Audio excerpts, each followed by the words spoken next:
Okay, so you now went to the pendant drop mode, right? That's right, because I'm trying now to do a surface tension measurement. Okay. Do you need to have this platform there for the surface tension measurement?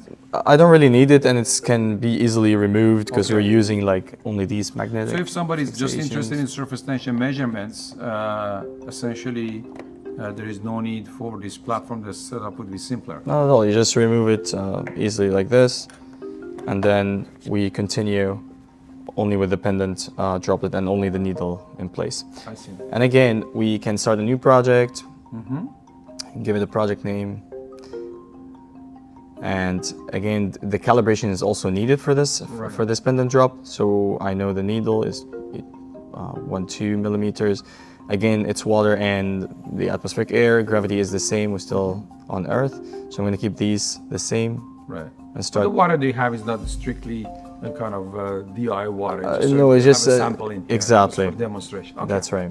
So I hit capture again, fix it Upside down. upside down. Similar to the Try to see where the needle is. We only really need to see the needle, right. The tip of the needle. the tip of the needle. Okay. So here is good. I need to adjust focus.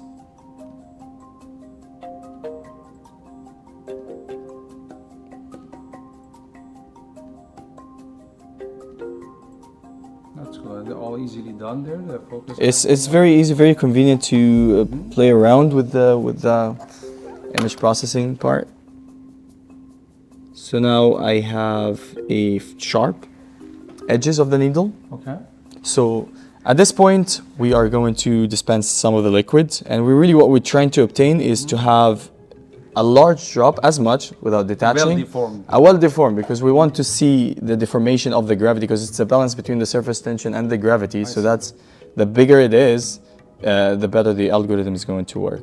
I see. So now I have the zone of interest. I try to keep it around the droplet to have more of resolution to solve and not get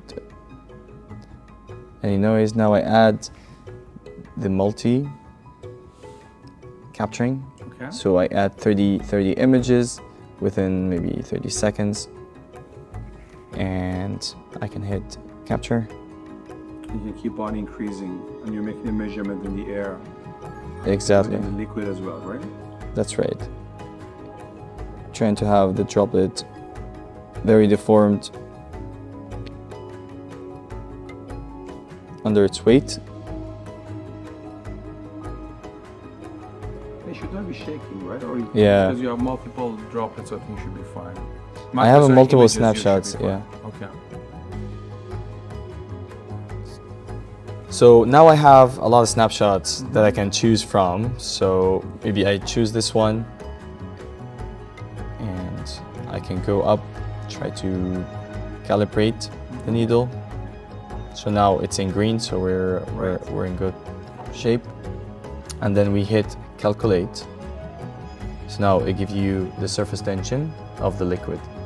I see. So here it tells you the volume in microliters and the area of the shape. Area. That's exactly, interesting. and For surfactant type studies, you often would like to know the surface area of the interface as well. So it gives it to That's right, and it's very quick and very simple to just do. in an instant. And you didn't know any Wi-Fi or connectivity for this thing? Not at all. This whole thing is done offline, just tracking the edge of the droplet. But again, you can sort of have all the data from multiple images in one convenient file. That's right. If you want it's on the phone, or if you connect to the internet, then you can even upload it on a email cloud. or whatever. That's right. You can upload all the data in a cloud and just save them, access them anywhere.